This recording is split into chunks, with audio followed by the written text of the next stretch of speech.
Hi, my name is Stephen, and in 2019 I got a visa to live and work in Canada. Now, some things ended up happening, but nearly 2 years later I am about to make the move all the way from Ireland to Vancouver. So if you're thinking about making the move yourself and you want to learn about everything that is involved in shifting your life 7,000 kilometers across an ocean, then follow me as we learn together what it takes to move to Canada.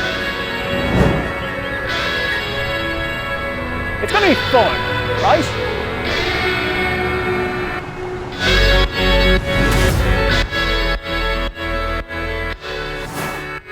So, follow along with this series I'm producing for Moving to Canada, documenting my journey moving from Dublin, Ireland to Vancouver, Canada.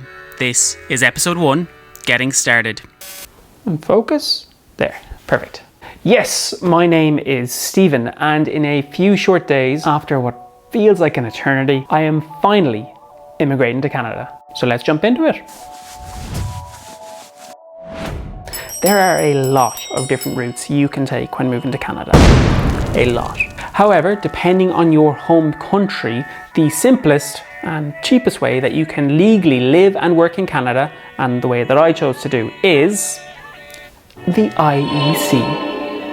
The IEC, or International Experience Canada Work Permit Programme, provides temporary visas for young people in over 30 countries from 12 to 24 months based on your country of citizenship. So if your country is one of the 30, and I'll do a little link below so that you can find out if you're eligible or not, all you need to do is create a profile on the Immigration Refugee Canada Citizenship website, IRCC. I myself am travelling on a work holiday visa, but do check the website and find out what you might be eligible for.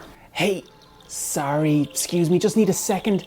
This is future Stephen with a bit of an editorial interlude. I realise as I have been editing this video, the one that you are hopefully enjoying, that some of you might be more interested in the immigration application process. I'm not going to go into all the details about that in this particular video, but you can get a step-by-step guide on the Moving to Canada website. For now, let's assume that you have been approved for your move to Canada. For IEC, that means that you've received your port of entry letter, and the next step in your journey is... So, where do you live? Well, this one is kind of more of a personal preference. For me, I ended up going through a trusted website that has protection for the consumer, and I booked a place for the first 2 months of my visit. Now, full disclosure, this does usually mean spending a little bit more money at the start in accommodation than you are planning to budget for long term, but it can be a great peace of mind when you are moving to a new city.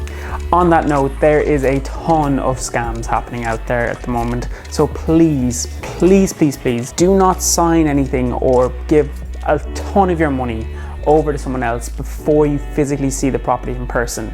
I know it might make things a little bit more complicated, but there's so many people that have been scammed out of money and left out of pocket, and they just have to pay more again when they land to try and find somewhere to stay. Ultimately, I am hoping on doing another video documenting my process finding a long-term rental unit in Vancouver.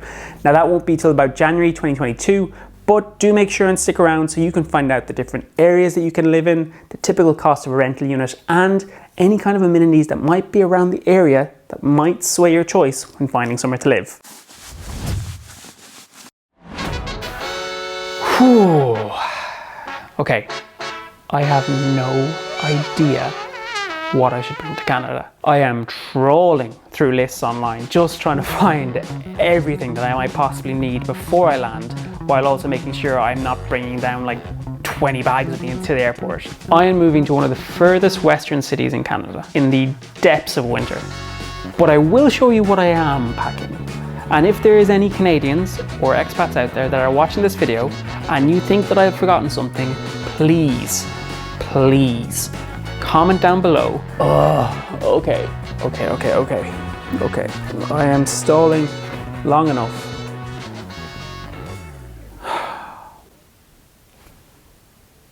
Let's try and make packing fun. Welcome to Packing My Whole Life with a 23 kilo weight limit. So of course the first thing that I have to make sure I pack is my favourite t-shirts. All 17 of them.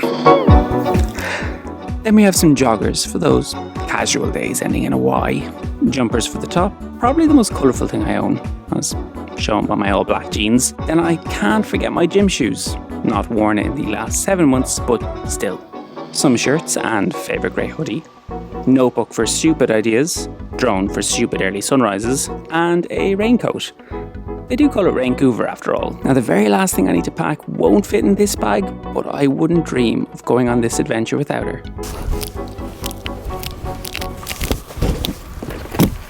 This is my bike.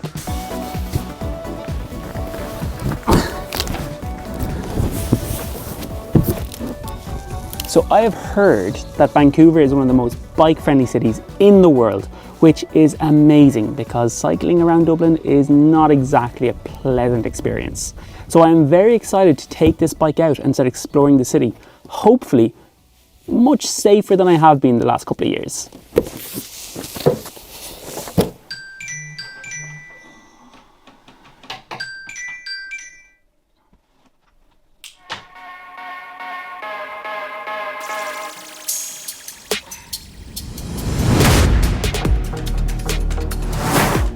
Okay, so the boring bit is done. I had to drive from my house that I grew up in Tipperary all the way to Dublin to drop back this car that my brother gave me a lend for the week. And now, taxi to the airport.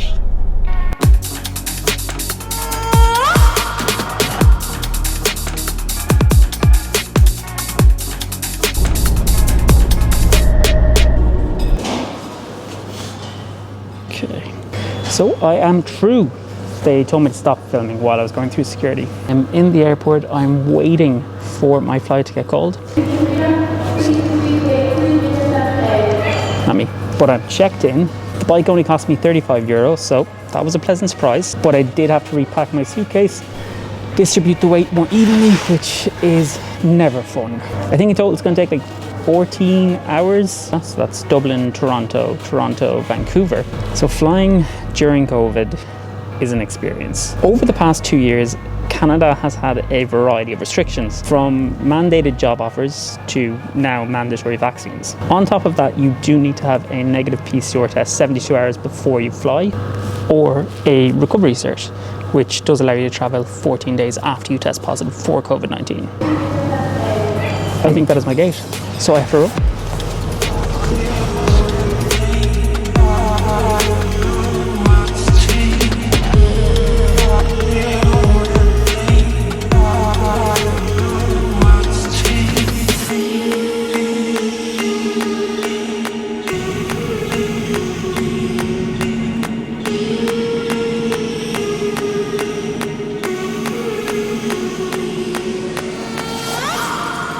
So make sure that little bell button is clicked and notifications are turned on so you don't miss the next video where I tackle SIN numbers, phone plans and setting up a bank account.